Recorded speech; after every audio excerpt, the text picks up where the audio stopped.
Hi friends, ಎಲ್ರಿಗೂ ನಮಸ್ತೆ. Welcome back to Deepika lifestyle and vlogs. ಎಲ್ಲರೂ ಹೇಗಿದ್ದೀರಾ? ನಾನು ಚೆನ್ನಾಗಿದ್ದೀನಿ. ಐ ಹೋಪ್ ನೀವೆಲ್ಲರೂ ಚೆನ್ನಾಗಿದ್ದೀರಾ ಅಂತ ಅಂದ್ಕೊಂಡಿದ್ದೀನಿ. ಪ್ಲೀಸ್ ಫ್ರೆಂಡ್ಸ್, ಈ ವಿಡಿಯೋನ ಫಸ್ಟಿಂದ ಕೊನೆವರೆಗೂ ಸ್ಕಿಪ್ ಮಾಡದೆ ನೋಡಿ. ನಿಮ್ಗೆ ಇಷ್ಟ ಆದರೆ ಲೈಕ್ ಮಾಡಿ, ಶೇರ್ ಮಾಡಿ. ಹಾಗೆ ಹೊಸದಾಗಿ ನೋಡೋರು ನಮ್ಮ ಚಾನಲ್ಗೆ ಸಬ್ಸ್ಕ್ರೈಬ್ ಮಾಡ್ಕೊಳ್ಳಿ ಮತ್ತು ಪಕ್ಕದಲ್ಲಿರೋ ಬೆಲ್ ಐಕನ್ ಕೂಡ ಕ್ಲಿಕ್ ಮಾಡಿ. ನಾವು ಹಾಕೋ ಪ್ರತಿಯೊಂದು ವಿಡಿಯೋ ನೋಟಿಫಿಕೇಷನ್ಗೆ ಬರುತ್ತೆ, ತಕ್ಷಣ ನೋಡ್ಬೋದು ಸ್ನೇಹಿತರೆ. ಮತ್ತು ಈ ವಿಡಿಯೋ ಇಷ್ಟ ಆದರೆ ಓಂ ಶನೇಶ್ವರಾಯ ನಮಃ ಅಂತ ಒಂದು ಕಮೆಂಟ್ ಕೊಡೋದನ್ನು ಖಂಡಿತ ಮರಿಬೇಡಿ. ನಾನಿವಾಗ ತಿಳಿಸ್ಕೊಡ್ತಾ ಇದ್ದೀನಿ ಕುಂಭರಾಶಿ ಬಗ್ಗೆ. ಕುಂಭರಾಶಿಯ ಸ್ನೇಹಿತರೆ, ಈ ವಿಡಿಯೋನ ಫಸ್ಟಿಂದ ಕೊನೆವರೆಗೂ ಸ್ಕಿಪ್ ಮಾಡದೆ ನೋಡಿ. ಹಾಗೆ ಕುಂಭರಾಶಿಯ ಸ್ನೇಹಿತರಿಗೆ, ಸಂಬಂಧಿಕರಿಗೆ ಈ ವಿಡಿಯೋನ ಶೇರ್ ಮಾಡೋದನ್ನು ಮರಿಬೇಡಿ. ಬನ್ನಿ ಈಗ ವಿಡಿಯೋನ ಸ್ಟಾರ್ಟ್ ಮಾಡೋಣ ಸ್ನೇಹಿತರೆ. ಮತ್ತೊಮ್ಮೆ ನಮಸ್ಕಾರ ತಿಳಿಸ್ತಾ, ಕುಂಭರಾಶಿಯವರೇ, ನಿಮ್ಮ ಜೀವನದಲ್ಲಿ ಇತ್ತೀಚೆಗೆ ನಡೆಯುತ್ತಿರುವ ನಿಗೂಢ ಘಟನೆಗಳ ಹಿಂದಿನ ರಹಸ್ಯವನ್ನು ಇಂದು ನಾನು ಸಂಪೂರ್ಣವಾಗಿ ಬಿಚ್ಚಿಡಲಿದ್ದೇನೆ. ನಿಮ್ಮ ಕಣ್ಣೆದುರೇ ನಿಮ್ಮ ಮನೆಯ ನೆಮ್ಮದಿ ಹಾಳಾಗುತ್ತಿದೆಯೇ?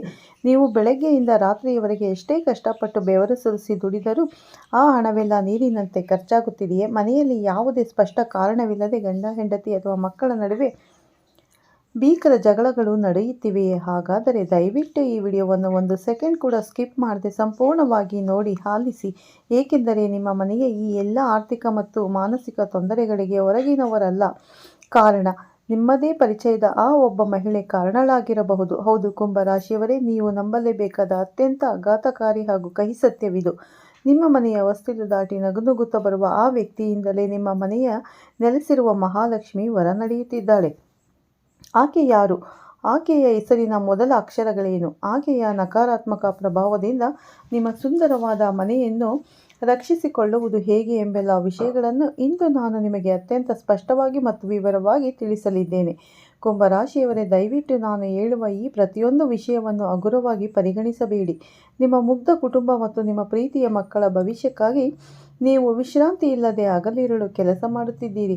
ಆದರೆ ನೀವು ರಕ್ತ ಬಸಿದು ಗಳಿಸುವ ಹಣವು ಸಂಜೆ ಮನೆಗೆ ಬರುವಷ್ಟರಲ್ಲಿ ಒಂದಲ್ಲ ಒಂದು ರೀತಿಯಲ್ಲಿ ಅನಗತ್ಯ ಖರ್ಚುಗಳು, ದುರಸ್ತಿ ಕಾರ್ಯಗಳು ಅಥವಾ ಆಸ್ಪತ್ರೆಯ ಬಿಲ್ಗಳ ಮೂಲಕ ವ್ಯರ್ಥವಾಗುತ್ತಿದೆ ಎಂಬುದನ್ನು ನೀವು ಸ್ಪಷ್ಟವಾಗಿ ಗಮನಿಸಿರಬೇಕು. ಅಲ್ಲಿಯವರೆಗೆ ಒಬ್ಬರಿಗೊಬ್ಬರು ತುಂಬ ಹತ್ತಿರವಾಗಿದ್ದ, ಅನ್ಯೋನ್ಯವಾಗಿದ್ದ ಗಂಡ ಮತ್ತು ಹೆಂಡತಿಯ ನಡುವೆ ಇಂದು ಕಾರಣವಿಲ್ಲದೆ ವೈಮನಸ್ಸು ಮೂಡುತ್ತಿದೆ.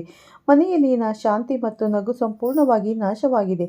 ನೀವು ಯಾವುದಾದರೂ ಪ್ರಮುಖ ಶುಭ ಕೆಲಸವನ್ನು ಅಥವಾ ಹೊಸ ವ್ಯಾಪಾರವನ್ನು ಪ್ರಾರಂಭಿಸಿದಾಗ ಹೆಜ್ಜೆ ಹೆಜ್ಜೆಗೂ ಅಡೆತಡೆಗಳು ಎದುರಾಗುತ್ತಿವೆ. ಯಾರು ಕಾಣದ ಕೈಗಳು ನಿಮ್ಮನ್ನು ಪ್ರತಿ ಹಂತದಲ್ಲೂ ತಡೆಯುತ್ತಿರುವಂತೆ, ನಿಮ್ಮ ಶಕ್ತಿಯನ್ನು ಕುಗ್ಗಿಸುತ್ತಿರುವಂತೆ ಭಾಸವಾಗುತ್ತದೆ. ಯಾರಾದರೂ ನಿಮ್ಮ ಮನೆಗೆ ಬಂದು ಹೋದ ನಂತರ ನಿಮ್ಮ ಮನೆಯ ವಾತಾವರಣ ಇದ್ದಕ್ಕಿದ್ದಂತೆ ಬದಲಾಗುತ್ತದೆ. ನಿಮ್ಮ ಮನಸ್ಸಿನ ಮೇಲೆ ಏನೋ ಅಪರಿಚಿತ ಭಯಾನಕ ತೂಕ ಬಿದ್ದಂತೆ ಉಸಿರುಗಟ್ಟುವ ಅನುಭವವಾಗುತ್ತಿದೆ. ಈ ಎಲ್ಲ ಪ್ರಶ್ನೆಗಳು ನಿಮ್ಮನ್ನು ಕಾಡುತ್ತಿದ್ದರೆ ಈ ವಿಡಿಯೋ ಕೇವಲ ನಿಮಗಾಗಿ ಮಾತ್ರ ಮಾಡಲ್ಪಟ್ಟಿದೆ.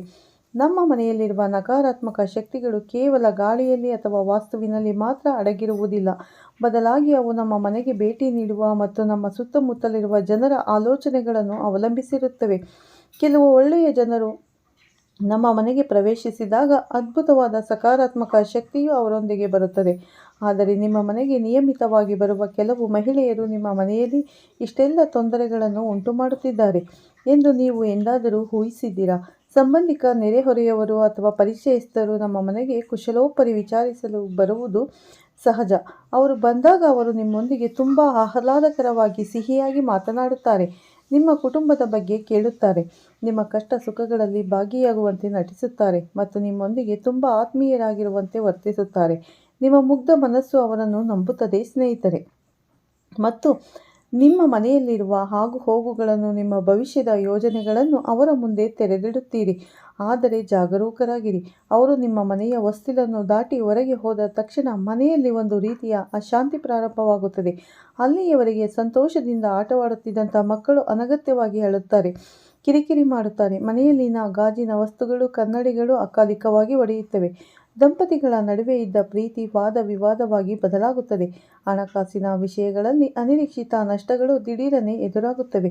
ಇಲ್ಲಿ ಸಮಸ್ಯೆ ಆ ವ್ಯಕ್ತಿಯ ಮನಸ್ಸಿನಲ್ಲಿರುವ ದುಷ್ಟತನವೇ ಆಗಿರಬೇಕೆಂದಿಲ್ಲ. ಬಹುಶಃ ಅವರ ಆಲೋಚನಾ ವಿಧಾನವು ಅಥವಾ ಅವರ ಜಾತಕದ ಗ್ರಹಗತಿಗಳು ನಿಮ್ಮ ಮನೆಯ ವಾತಾವರಣಕ್ಕೆ ಹೊಂದಾಣಿಕೆ ಆಗುತ್ತಿರುವುದಿಲ್ಲ. ಕುಂಭರಾಶಿಯವರು ಹುಟ್ಟಿನಿಂದಲೇ ಒಂದು ವಿಶೇಷ ಲಕ್ಷಣವನ್ನು ಹೊಂದಿರುತ್ತಾರೆ. ನೀವು ಯಾವುದನ್ನು ಮೇಲ್ನೋಟಕ್ಕೆ ನೋಡಿ ಸುಮ್ಮನಾಗುವುದಿಲ್ಲ. ಪ್ರತಿಯೊಂದನ್ನು ತುಂಬ ಆಳವಾಗಿ ವಿಶ್ಲೇಷಿಸುತ್ತೀರಿ. ನಿಮ್ಮ 6ನೇ ಇಂದ್ರಿಯವು ಎಂದಿಗೂ ನಿಮಗೆ ಸುಳ್ಳು ಹೇಳುವುದಿಲ್ಲ. ಆದರೆ ಕುಂಭರಾಶಿಯಲ್ಲಿರುವ ಏಕೈಕ ಮತ್ತು ಅತಿದೊಡ್ಡ ದೌರ್ಬಲ್ಯವೆಂದರೆ ನೀವು ಹಣ ಅಥವಾ ಕುಟುಂಬ ಸಂಬಂಧಗಳ ವಿಷಯಗಳಲ್ಲಿ ತುಂಬ ಭಾವನಾತ್ಮಕವಾಗಿ ನಿರ್ಧಾರಗಳನ್ನು ತೆಗೆದುಕೊಳ್ಳುತ್ತೀರಿ. ಒಮ್ಮೆ ನೀವು ಯಾರನ್ನಾದರೂ ನಂಬಿದರೆ ಅವರಿಗೆ ನಿಮ್ಮ ಜೀವನದಂತೆ ಮೀಸಲಿಡುತ್ತೀರಿ. ಅವರ ಕಷ್ಟಗಳನ್ನು ನಿಮ್ಮದೇ ಕಷ್ಟವೆಂದು ಭಾವಿಸಿ ಸ್ಪಂದಿಸುತ್ತೀರಿ. ಆ ಕುರುಡು ನಂಬಿಕೆಯೊಂದಿಗೆ ನಿಮ್ಮ ಮನೆಗೆ ಬರುವ ಪ್ರತಿಯೊಬ್ಬರನ್ನು ನೀವು ಒಳ್ಳೆಯವರೇ ಎಂದು ಪರಿಗಣಿಸುತ್ತೀರಿ. ನೀವು ಮಾಡುವ ಅತಿ ದೊಡ್ಡ ತಪ್ಪು ಇದೇ ಆಗಿದೆ ಸ್ನೇಹಿತರೆ. ನಿಮ್ಮ ಮನೆಯ ಹೊಸ್ತಿಲು ಅಕ್ಷರಶಃ ಒಂದು ಪವಿತ್ರ ದೇವಾಲಯದ ಬಾಗಿಲಿನಂತಿದೆ. ಅದನ್ನು ಪ್ರವೇಶಿಸುವ ಪ್ರತಿಯೊಬ್ಬ ವ್ಯಕ್ತಿಯು ತಮ್ಮ ಸಕಾರಾತ್ಮಕ ಅಥವಾ ನಕಾರಾತ್ಮಕ ಕಂಪನಗಳನ್ನು ತಮ್ಮೊಂದಿಗೆ ಒಳಗೆ ತರುತ್ತಾರೆ. ನಾವು ಯಾರೊಬ್ಬರ ಮನೆಗೆ ಹೋದಾಗ ನಮ್ಮ ಆಲೋಚನೆಗಳು ಹೇಗಿರುತ್ತವೆ, ನಮ್ಮ ದೃಷ್ಟಿ ಹೇಗಿರುತ್ತದೆ ಎಂಬುದು ಆ ಮನೆಯ ಏಳಿಗೆಯ ಮೇಲೆ ಖಂಡಿತವಾಗಿ ಪರಿಣಾಮ ಬೀರುತ್ತದೆ. ಇದನ್ನೇ ನಮ್ಮ ಹಿರಿಯರು ನರದೃಷ್ಟಿ ಅಥವಾ ಕೆಟ್ಟ ದೃಷ್ಟಿ ಎಂದು ಕರೆಯುತ್ತಾರೆ. ನರದೃಷ್ಟಿಗೆ ಕಲ್ಲನ್ನು ಸಹ ಕರಗಿಸುವ ಮತ್ತು ಒಡೆಯುವ ಶಕ್ತಿ ಇದೆ ಎಂಬ ಮಾತಿದೆ. ನಿಮ್ಮ ಮನೆಗೆ ಬರುವ ಆ ನಿರ್ದಿಷ್ಟ ಮಹಿಳೆಗೆ ನಿಮ್ಮ ಮೇಲೆ ಯಾವುದೋ ವೈಯಕ್ತಿಕ ದ್ವೇಷವಿಲ್ಲದಿರಬಹುದು, ಆದರೆ ಅವಳು ನಿಮ್ಮ ಸುಂದರವಾದ ಮನೆ, ನಿಮ್ಮ ಮಕ್ಕಳ ಮತ್ತು ಉತ್ತಮ ಬೆಳವಣಿಗೆ, ನಿಮ್ಮ ಅನ್ಯೋನ್ಯತೆ ಅಥವಾ ನೀವು ಖರೀದಿಸಿದ ಹೊಸ ಬಟ್ಟೆ, ವಾಹನ ಅಥವಾ ವಸ್ತುಗಳು ನೋಡಿದಾಗ ಅವಳಿಗೆ ತಿಳಿಯದಂತೆ ಅವಳ ಮನಸ್ಸಿನಲ್ಲಿ ಒಂದು ರೀತಿಯ ಅಸೂಯೆ, ಹೊಟ್ಟೆಕಿಚ್ಚು ಉಂಟಾಗಬಹುದು. ಲಕ್ಷ್ಮೀ ದೇವಿಯು ಯಾವಾಗಲೂ ಶಾಂತಿ, ಸಂತೋಷ ಮತ್ತು ಶುದ್ಧ ಮನಸ್ಸನ್ನು ಮಾತ್ರ ಬಯಸುತ್ತಾಳೆ. ಅಸೂಯೆ, ದುರಾಸೆ, ಕೆಟ್ಟ ಮಾತುಗಳು ಮತ್ತು ಜಗಳಗಳಲ್ಲಿರುವ ಸಾಕ್ಷಾತ್ ವೈಕುಂಠವಾಸಿಯಾದ ಲಕ್ಷ್ಮೀದೇವಿ ಒಂದು ಕ್ಷಣವೂ ಉಳಿಯುವುದಿಲ್ಲ. ಆಕೆ ತಕ್ಷಣ ಆ ಮನೆಯಿಂದ ಹೊರಟು ಹೋಗುತ್ತಾಳೆ. ನಿಮ್ಮ ಮನೆಗೆ ಆಗಾಗ ಬರುವ ಆ ನಿರ್ದಿಷ್ಟ ಮಹಿಳೆಯ ಮೂಲಕ ಇಂಥ ಭಯಾನಕ ನಕಾರಾತ್ಮಕ ಕಂಪನವು ನಿಮಗೆ ಅರಿವಿಲ್ಲದೆಯೇ ನಿಮ್ಮ ಮನೆಗೆ ಪ್ರವೇಶಿಸುತ್ತಿದೆ. ಜ್ಯೋತಿಷ್ಯ ಶಾಸ್ತ್ರದ ನಂಬಿಕೆಗಳ ಪ್ರಕಾರ ವ್ಯಕ್ತಿಯ ಹೆಸರಿನ ಮೊದಲ ಅಕ್ಷರಗಳು ಮತ್ತು ಅವರ ಜನ್ಮ ನಕ್ಷತ್ರವು ಅದೃಶ್ಯ ವಿದ್ಯುತ್ ಕಾಂತೀಯ ಕ್ಷೇತ್ರದಂತೆ ಕಾರ್ಯನಿರ್ವಹಿಸುತ್ತವೆ. ಸ ಅಥವಾ ರ ಅಕ್ಷರದಿಂದ ಪ್ರಾರಂಭವಾಗುವ ಹೆಸರುಗಳನ್ನು ಹೊಂದಿರುವ ಮಹಿಳೆಯರು, ಉದಾಹರಣೆಗೆ ಸವಿತಾ, ಸುಜಾತ, ಸ್ವಾತಿ, ಸುಮತಿ ಅಥವಾ ರಮಾದೇವಿ, ರಾಧಾ, ರಮ್ಯಾ, ಈ ರೀತಿ ಸ ಅಥವಾ ರ ಅಕ್ಷರದ ರೇವತಿ ಮುಂತಾದವರು ನಿಮ್ಮ ಮನೆಗೆ ಬಂದಾಗ ಇಂತಹ ನಕಾರಾತ್ಮಕ ಪರಿಣಾಮಗಳು ಹೆಚ್ಚಾಗಿ ಕಂಡುಬರುವ ಸಾಧ್ಯತೆಗಳಿದೆ. ಇಲ್ಲಿ ನಾನು ಕೇವಲ ಜ್ಯೋತಿಷ್ಯದ ಉದಾಹರಣೆಯಾಗಿ ಅಕ್ಷರಗಳ ಶಬ್ದವನ್ನು ಮಾತ್ರ ಉಲ್ಲೇಖಿಸುತ್ತಿದ್ದೇನೆ. ಆ ಹೆಸರಿನ ಪ್ರತಿಯೊಬ್ಬ ಮಹಿಳೆಯೂ ಕೆಟ್ಟವಳು ಎಂದು ನಾನು ಖಂಡಿತವಾಗಿಯೂ ಹೇಳುತ್ತಿಲ್ಲ. ಅವರ ಭೇಟಿಯಿಂದ ಅಥವಾ ನಕಾರಾತ್ಮಕ ಗ್ರಹಗತಿಗಳ ಪ್ರಭಾವಗಳು ನಿಮ್ಮ ಮನೆಯ ಮೇಲೆ ಉಂಟಾಗಬಹುದು. ಆದ್ದರಿಂದ ಆ ಹೆಸರಿನ ಜನರನ್ನು ತಕ್ಷಣವೇ ಶತ್ರುಗಳು ಎಂದು ಭಾವಿಸಬೇಡಿ. ಅವರೊಂದಿಗೆ ಯಾವುದೇ ರೀತಿಯ ಜಗಳವಾಡಬೇಡಿ. ನಿಮ್ಮ ಮನೆಗೆ ಬರಬೇಡಿ ಎಂದು ಹೇಳಿ ಅವರನ್ನು ಎಂದಿಗೂ ಅವಮಾನಿಸಬೇಡಿ. ನಿಮ್ಮ ಮನೆಯ ಶಾಂತಿಯನ್ನು ಹೇಗೆ ರಕ್ಷಿಸಿಕೊಳ್ಳುವುದು ಮತ್ತು ನಕಾರಾತ್ಮಕ ಕಂಪನಗಳನ್ನು ಹೇಗೆ ತಡೆಯುವುದು ಎಂಬುದರ ಕುರಿತು ಇದು ಕೇವಲ ಒಂದು ಆಧ್ಯಾತ್ಮಿಕ ಎಚ್ಚರಿಕೆ ಮಾತ್ರ. ನಿಮ್ಮ ಕುಟುಂಬದ ವೈಯಕ್ತಿಕ ವಿಷಯಗಳಲ್ಲಿ ಅತಿಯಾದ ಹಸ್ತಕ್ಷೇಪ ಮಾಡುವವರಿಂದ ಸದಾ ಸ್ವಲ್ಪ ದೂರವಿರಿ ಮತ್ತು ಜಾಗರೂಕರಾಗಿರಿ. ನೀವು ತಿಂಗಳಿಗೆ ಎಷ್ಟು ಸಂಪಾದಿಸುತ್ತೀರಿ, ನಿಮ್ಮ ಮಕ್ಕಳ ಮುಂದೆ ಏನು ಮಾಡಲಿದ್ದಾರೆ, ನೀವು ಆ ದುಬಾರಿ ವಸ್ತುಗಳು ಯಾವಾಗ ಮತ್ತು ಎಷ್ಟು ಕೊಟ್ಟು ಖರೀದಿಸಿದಿರಿ, ನಿಮ್ಮ ಗಂಡ ಮತ್ತು ಹೆಂಡತಿಯ ನಡುವಿನ ಸಂಬಂಧ ಹೇಗಿದೆ ಎಂದು ಪದೇ ಪದೇ ಸೂಕ್ಷ್ಮವಾಗಿ ಕೇಳುವವರು ನಿಮ್ಮ ಹಿತೈಷಿಗಳಲ್ಲ. ನಿಮ್ಮ ಮನೆಯಲ್ಲಿರುವ ವಸ್ತುಗಳನ್ನು ಮತ್ತು ನಿಮ್ಮ ರಹಸ್ಯಗಳನ್ನು ಹೊರಗಿನವರೊಂದಿಗೆ ಹಂಚಿಕೊಳ್ಳುವುದರಿಂದಲೇ ಜೀವನದಲ್ಲಿ ಅರ್ಧದಷ್ಟು ಸಮಸ್ಯೆಗಳು ಸೃಷ್ಟಿಯಾಗುತ್ತವೆ. ಇತರರನ್ನು ಅನುಮಾನಿಸುವ ಅಥವಾ ದ್ವೇಷಿಸುವ ಬದಲು ನಿಮ್ಮ ಮನೆಯನ್ನು ಒಂದು ಭದ್ರವಾದ ಕೋಟೆಯಂತೆ ಬಲಿಷ್ಠವಾಗಿಸಿಕೊಳ್ಳಿ. ಯಾರಿಗೂ ಹಾನಿ ಮಾಡದ ಅತ್ಯಂತ ಸುರಕ್ಷಿತ ಮತ್ತು ಸರಳ ಪರಿಹಾರಗಳನ್ನು ನಮ್ಮ ಪ್ರಾಚೀನ ಗ್ರಂಥಗಳು ನಮಗೆ ತಿಳಿಸಿವೆ. ಮೊದಲನೆಯದಾಗಿ, ನಿಮ್ಮ ಮನೆಯಲ್ಲಿ ಪ್ರತಿದಿನ ಅಚ್ಚುಕಟ್ಟಾಗಿ, ಸ್ವಚ್ಛವಾಗಿ ಮತ್ತು ಪರಿಮಳಯುಕ್ತವಾಗಿ ಇಟ್ಟುಕೊಳ್ಳಿ. ಮನೆಯಲ್ಲಿ ಮುರಿದ ಕನ್ನಡಿಗಳು, ಒಡೆದ ಪಾತ್ರೆಗಳು, ಕೆಟ್ಟುಹೋದ ಗಡಿಯಾರಗಳು ಅಥವಾ ನಿಷ್ಪ್ರಯೋಜಕ ಹಳೆಯ ವಸ್ತುಗಳಿದ್ದರೆ ಅವುಗಳನ್ನು ತಕ್ಷಣವೇ ಮನೆಯಿಂದ ಹೊರಗೆ ಎಸೆಯಿರಿ. ಇಂತಹ ವಸ್ತುಗಳು ಮನೆಯಲ್ಲಿ ಬಡತನ ಮತ್ತು ನಕಾರಾತ್ಮಕ ಶಕ್ತಿಗೆ ಆಶ್ರಯ ತಾಣವಾಗಿದೆ. ನಿಮ್ಮ ಮನೆಯ ಮುಖ್ಯ ಬಾಗಿಲು ಯಾವಾಗಲೂ ಸುಂದರವಾಗಿ ಮತ್ತು ಶುಚಿಯಾಗಿರಬೇಕು, ಏಕೆಂದರೆ ಲಕ್ಷ್ಮೀ ದೇವಿಯು ಮುಖ್ಯ ದ್ವಾರದ ಮೂಲಕವೇ ಮನೆಗೆ ಪ್ರವೇಶಿಸುತ್ತಾಳೆ. ಪ್ರತಿದಿನ ಮುಸ್ಸಂಜೆಯ ಸಮಯದಲ್ಲಿ ದೇವರ ಕೋಣೆಯಲ್ಲಿ ಮತ್ತು ಮನೆಯ ಮುಂಭಾಗದಲ್ಲಿರುವ ತುಳಸಿ ಕಟ್ಟೆಯ ಬಳಿ ಭಕ್ತಿಯಿಂದ ದೀಪವನ್ನು ಬೆಳಗಿಸಿ. ದೀಪ ಬೆಳಗಿದ ಮನೆಯಲ್ಲಿ ಹರಡುವ ಬೆಳಕು ಆ ಸ್ಥಳದಲ್ಲಿನ ಯಾವುದೇ ನಕಾರಾತ್ಮಕ ಶಕ್ತಿಯನ್ನು ಸುಟ್ಟು ಹಾಕುತ್ತದೆ ಮತ್ತು ಧನಾತ್ಮಕ ಶಕ್ತಿಗಳನ್ನು ನಿಮ್ಮ ಮನೆಗೆ ಸ್ವಾಗತಿಸುತ್ತದೆ. ಪ್ರತಿ ವಾರ ನೀವು ಮನೆಯನ್ನು ಗುಡಿಸಲು ಮತ್ತು ಒರೆಸಲು ಬಳಸುವ ನೀರಿಗೆ ಸ್ವಲ್ಪ ಕಲ್ಲುಪ್ಪನ್ನು ಸೇರಿಸಿ ಇಡೀ ಮನೆಯನ್ನು ಸ್ವಚ್ಛಗೊಳಿಸಿ. ಕಲ್ಲು ಉಪ್ಪು ನಕಾರಾತ್ಮಕ ಶಕ್ತಿಯನ್ನು ಹೀರಿಕೊಳ್ಳುವ ಅತ್ಯಂತ ಅದ್ಭುತವಾದ ನೈಸರ್ಗಿಕ ಶಕ್ತಿಯನ್ನು ಹೊಂದಿದೆ. ಯಾರಾದರೂ ನಿಮ್ಮ ಮನೆಗೆ ಬಂದು ಹೋದ ನಂತರ ಆ ದಿನ ಸಂಜೆ ಸ್ವಲ್ಪ ಶುದ್ಧ ಕರ್ಪೂರವನ್ನು ತೆಗೆದುಕೊಂಡು ಮನೆಯಾದ್ಯಂತ ಬೆಳಗಿಸಿ. ಕರ್ಪೂರದ ಆಹ್ಲಾದಕರ ಸುವಾಸನೆಯು ಮನೆಯಲ್ಲಿರುವ ಎಲ್ಲ ಕೆಟ್ಟ ದೃಷ್ಟಿಗಳನ್ನು ಮತ್ತು ದುಷ್ಟ ಶಕ್ತಿಗಳನ್ನು ತಕ್ಷಣವೇ ಹೋಗಲಾಡಿಸುತ್ತದೆ. ಪ್ರತಿ ಶುಕ್ರವಾರ ಮುಂಬಾಗಿಲಿಗೆ ಅರಿಶಿಣ ಮತ್ತು ಕುಂಕುಮ ಹಚ್ಚಿ ರಂಗೋಲಿ ಬಿಡಿಸಿ ದೇವರ ಕೋಣೆಯಲ್ಲಿರುವ ಲಕ್ಷ್ಮೀ ದೇವಿಯ ಚಿತ್ರವನ್ನು ಕೆಂಪು ಹೂಗಳಿಂದ, ವಿಶೇಷವಾಗಿ ಗುಲಾಬಿ ಹೂಗಳಿಂದ ಅಲಂಕರಿಸಿ ಹಸುವಿನ ತುಪ್ಪ ಅಥವಾ ಎಳ್ಳೆಣ್ಣೆಯಿಂದ ದೀಪ ಹಚ್ಚುವುದು ಕುಂಭರಾಶಿಯವರಿಗೆ ಅತ್ಯಂತ ಶುಭದಾಯಕವಾಗಿದೆ. ನಿಮ್ಮ ಮನೆಯಲ್ಲಿ ರಕ್ಷಿಸಿಕೊಳ್ಳುವ ಇನ್ನೊಂದು ಅತಿ ಮುಖ್ಯವಾದ ಮಾರ್ಗವೆಂದರೆ ಮನೆಯಲ್ಲಿ ಗಂಡ ಹೆಂಡತಿಯ ನಡುವಿನ ಜಗಳಗಳನ್ನು ಸಂಪೂರ್ಣವಾಗಿ ತಪ್ಪಿಸುವುದು. ಕೋಪಗೊಂಡಾಗ ತಕ್ಷಣ ಒಬ್ಬರನ್ನೊಬ್ಬರು ದೂಷಿಸುವುದನ್ನು ಮತ್ತು ಹಳೆಯ ವಿಷಯಗಳನ್ನು ಕೆದಕುವುದನ್ನು ನಿಲ್ಲಿಸಿ. ನೀವು ಕೇವಲ ಒಂದು ಕ್ಷಣ ಮೌನವಾಗಿರಲು ಕಲಿತರೆ ಮತ್ತು ಕೋಪ ತಣ್ಣಗಾಗುವವರೆಗೂ ತಾಳ್ಮೆ ಬೆಳೆಸಿಕೊಂಡರೆ ಕುಟುಂಬದ ಅರ್ಧದಷ್ಟು ಸಮಸ್ಯೆಗಳು ತಾವಾಗಿಯೇ ಪರಿಹಾರವಾಗುತ್ತವೆ. ಎಲ್ಲಿ ಮಹಿಳೆಯರ ಕಣ್ಣೀರು ಮತ್ತು ಪುರುಷನ ಅಹಂಕಾರ ಇರುತ್ತದೆ, ಅಲ್ಲಿಂದ ಲಕ್ಷ್ಮಿ ಸ್ವಾಭಾವಿಕವಾಗಿ ಹೊರಟು ಹೋಗುತ್ತಾಳೆ. ಮನೆಯಲ್ಲಿ ಯಾವಾಗಲೂ ಶಾಂತಿಪೂರ್ಣ ಮತ್ತು ನಗುನಗುತ್ತಾ ಇರುವ ವಾತಾವರಣ ಇರುವಂತೆ ನೋಡಿಕೊಳ್ಳಿ. ಕುಂಭರಾಶಿಯವರು ಯಾವುದೇ ಸಂದರ್ಭದಲ್ಲೂ ತಮ್ಮ ಕಷ್ಟದ ಹಣವನ್ನು ಅಜಾಗರೂಕತೆಯಿಂದ ಐಶ್ವರ್ಯ ರೀತಿಯಲ್ಲಿ ವ್ಯರ್ಥ ಮಾಡಬಾರದು. ನಿಮ್ಮ ನೈಜ ಅಗತ್ಯಗಳಿಗೆ ಅನುಗುಣವಾಗಿ ಮಾತ್ರ ಹಣವನ್ನು ಖರ್ಚು ಮಾಡಿ.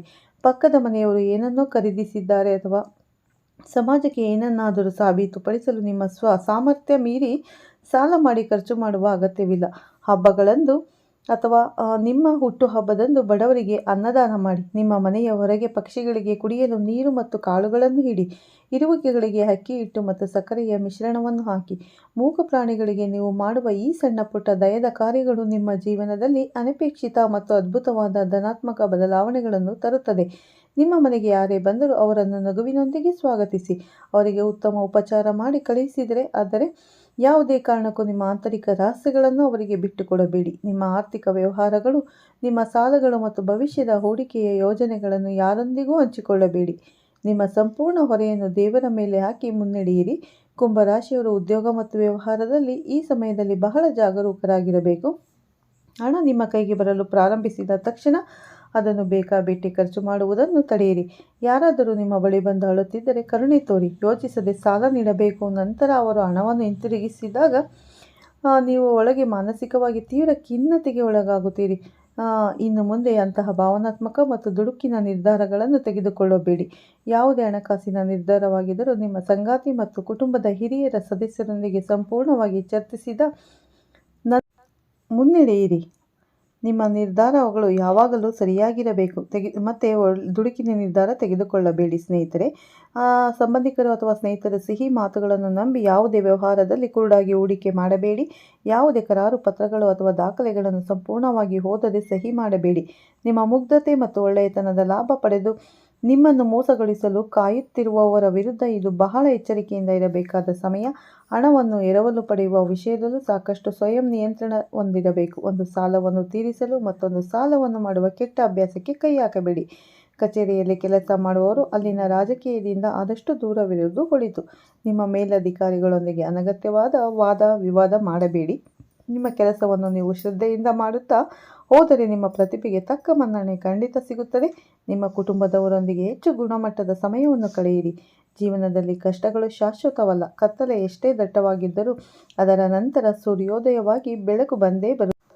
ನೀವು ಇಷ್ಟು ವರ್ಷಗಳಲ್ಲಿ ಅನುಭವಿಸಿದ ನೋವುಗಳು ಮತ್ತು ಕಷ್ಟಗಳು ನಿಮ್ಮನ್ನು ಈಗ ಮಾನಸಿಕವಾಗಿ ಹೆಚ್ಚು ಬಲಶಾಲಿಗಳನ್ನಾಗಿ ಮಾಡಿದೆ. ನಿಮ್ಮ ಆಲೋಚನಾ ಕ್ರಮವನ್ನು ತಕ್ಷಣವೇ ಬದಲಾಯಿಸಿ. ನನ್ನ ಕರ್ಮ ಇಷ್ಟೇ, ನನ್ನ ಹಣೆಬರಹ ಸರಿಯಿಲ್ಲ ಎಂದು ಹತಾಶೆಯಿಂದ ಮಾತನಾಡುವುದನ್ನು ಬಿಟ್ಟುಬಿಡಿ. ನೀವು ಸಕಾರಾತ್ಮಕವಾಗಿ ಯೋಚಿಸಿದರೆ ಇಡೀ ಬ್ರಹ್ಮಾಂಡವೇ ನಿಮಗೆ ಸಕಾರಾತ್ಮಕ ಫಲಿತಾಂಶಗಳನ್ನು ತಂದುಕೊಡುತ್ತದೆ. ದೇವರ ಮೇಲೆ ಮತ್ತು ಕರ್ಮದ ತತ್ವದ ಮೇಲೆ ಅಪಾರ ನಂಬಿಕೆ ಇಡಿ. ನಿಮ್ಮ ಪ್ರಯತ್ನವನ್ನು ಪ್ರತಿಷ್ಠಿತ ಪ್ರಾಮಾಣಿಕವಾಗಿ ಮಾಡಿ. ಖಂಡಿತ ದೇವರು ನಿಮಗೆ ಕೈ ಹಿಡಿಯುತ್ತಾರೆ ಅಂತ ಹೇಳ್ತಾ ಈ ವಿಡಿಯೋನ ಇಲ್ಲೇ ಎಂಡ್ ಮಾಡ್ತಾ ಇದ್ದೀನಿ. ಮತ್ತೆ ಸಿಗ್ತೀನಿ ನಿಮಗೆ ಉತ್ತಮ ರಾಶಿ ಭವಿಷ್ಯದೊಂದಿಗೆ. ಸ್ನೇಹಿತರೆ, ಈ ವಿಡಿಯೋನ ಫಸ್ಟಿಂದ ಕೊನೆವರೆಗೂ ಸ್ಕಿಪ್ ಮಾಡದೆ ನೋಡಿ. ಹೊಸದಾಗಿ ನೋಡ್ತಾ ಇರೋರು ಫಸ್ಟ್ ನಮ್ಮ ಚಾನಲ್ಗೆ ಸಬ್ಸ್ಕ್ರೈಬ್ ಮಾಡ್ಕೊಳ್ಳಿ. ಪಕ್ಕದಲ್ಲಿರೋ ಬೆಲ್ ಐಕನ್ ಕ್ಲಿಕ್ ಮಾಡಿ. ನಾವು ಹಾಕೋ ಪ್ರತಿಯೊಂದು ವಿಡಿಯೋ ನೋಟಿಫಿಕೇಷನ್ಗೆ ಬರುತ್ತೆ, ತಕ್ಷಣ ನೋಡ್ಬೋದು. ಈ ವಿಡಿಯೋ ಇಷ್ಟ ಆದರೆ ಓಂ ಶನೇಶ್ವರಾಯ ನಮಃ ಅಂತ ಒಂದು ಕಮೆಂಟ್ ಕೊಡೋದನ್ನು ಖಂಡಿತ ಮರಿಬೇಡಿ. ಸ್ನೇಹಿತರೆ, ಪ್ರತಿಯೊಬ್ಬರಿಗೂ ಒಳ್ಳೆಯದಾಗಲಿ ಅಂತ ಹೇಳ್ತಾ ವಿಡಿಯೋನ ಎಂಡ್ ಮಾಡ್ತಾ ಇದ್ದೀನಿ. ಎಲ್ಲರಿಗೂ ಧನ್ಯವಾದಗಳು. ಮತ್ತೆ ಸಿಗ್ತೀನಿ ಉತ್ತಮ ರಾಶಿ ಭವಿಷ್ಯದೊಂದಿಗೆ. ಅಲ್ಲಿವರೆಗೂ ಧನ್ಯವಾದಗಳು.